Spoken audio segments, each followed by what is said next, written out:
And good morning. It's 8:13. I'm Jeanne Destro in for Ray Horner, and it's time now to go to film school with film professor Joe Fortunato. And Joe is going to talk to us today about, well, I can't say it's one of my favorite films, but it's certainly one of my favorite film franchises, and that's Bond, James Bond. We're going to be talking about Live and Let Die. Good morning, Joe. How are you?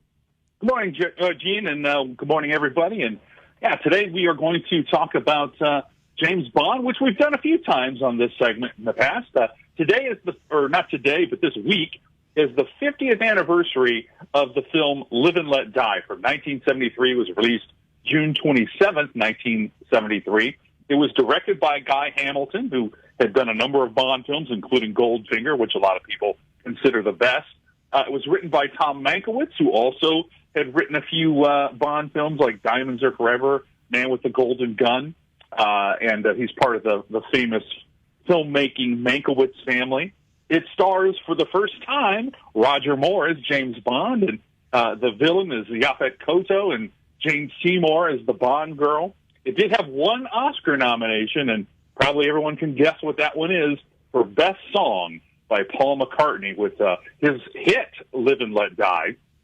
And this is the first Bond with Roger Moore, as I said. Roger Moore was 45 when he made his debut as 007. That makes him the oldest actor to portray the character. And when it was announced that he was going to play, there was some concern about that. But Sean Connery, who turned down quite a bit of money to return as James Bond, kind of gave Roger Moore his sort of blessing as, hey, he's a great choice. So that kind of worked out. And for what it's worth, everybody has their favorite Bonds, and I do love Sean Connery a lot, but I grew up with Roger Moore as my Bond, so he has a special place in my heart for that. One of the things about this film that it sometimes kind of gets unfairly or fairly, I guess, depending on your perspective, gets pegged as the, quote, blaxploitation Bond film.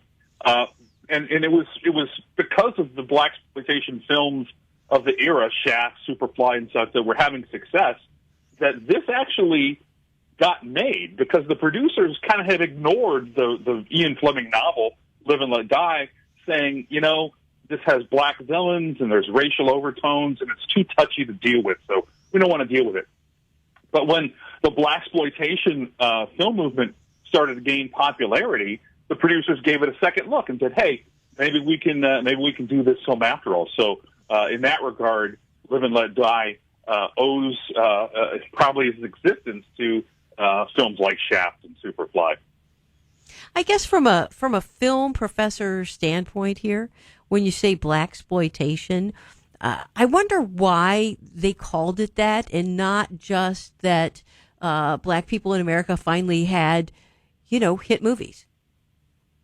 Well, that's a whole other conversation, but I know that the NAACP didn't really like it, and but that was the name that came about, and it kind of stuck because there was some criticism of, hey, this is not portraying us as in the best light, which is the exploitation part of that. Okay.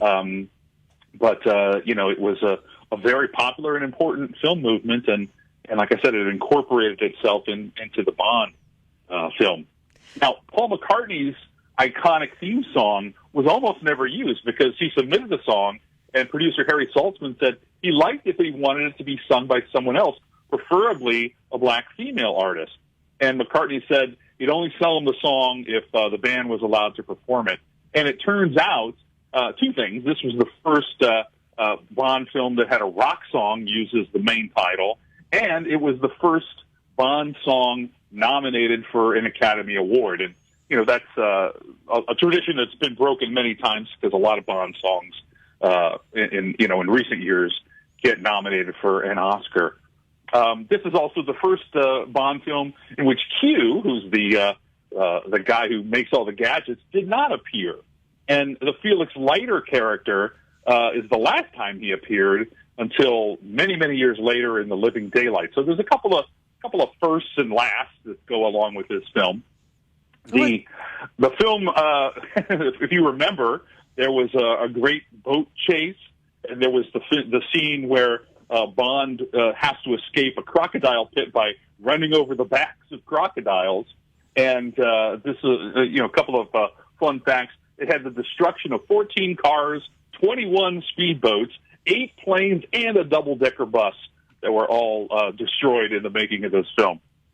Well, that's great. It makes me want to go back and watch it again, because honestly, the only thing that I remembered about Live and Let Die until you started talking about it, and I looked up a few things online before you came on the air with us, really the only thing I remembered was the hit single from Paul McCartney and Wings. I mean, Live and Let Die. I mean, I hear that, I can instantly recognize that, but I didn't really remember what made the film itself stand out. And now that you're talking about it, I'm thinking, I need to go back and watch that one again. I'm always happy to talk about James Bond movies, some of my favorite movies of all times. One of the most interesting things that happened around here recently is I talked to one of the people that work here with me. I won't mention the name, but he told me that he had never seen a James Bond movie, and my head was exploding. At that, I'm like, well, you simply must do it because they're just the best. So Roger Moore said himself that aside from The Spy Who Loved Me, which he considers his best movie, he thinks Live and Let Die is his next best film that he did as James Bond. And interestingly enough, we talked about the blaxploitation angle. There was still some racism involved at that time. Sadly, Yaphet Kotto, who was, like I said, the main villain, was not allowed to do any press for the movie or allowed to attend the premiere because the producers said they were afraid of the public's reaction to a black James Bond villain, which is, kind of sad to say. Oh, wow. Especially in 1973. Wow. But, and the original Bond girl, the main Bond girl, was supposed to be an African-American woman. They actually were thinking of Diana Ross for the part, but the producers told Tom Mankiewicz, the writer, that couldn't be done because of some of their markets in Japan and South Africa would ban movies with interracial romances. So It was many, many years until 007 finally had a leading Bond girl that was black. Wow, that's amazing. Well, thank you so much for taking the time with us this morning. Joe Fortunato, film professor, film expert extraordinaire, talking to us about Live and Let Die, James Bond.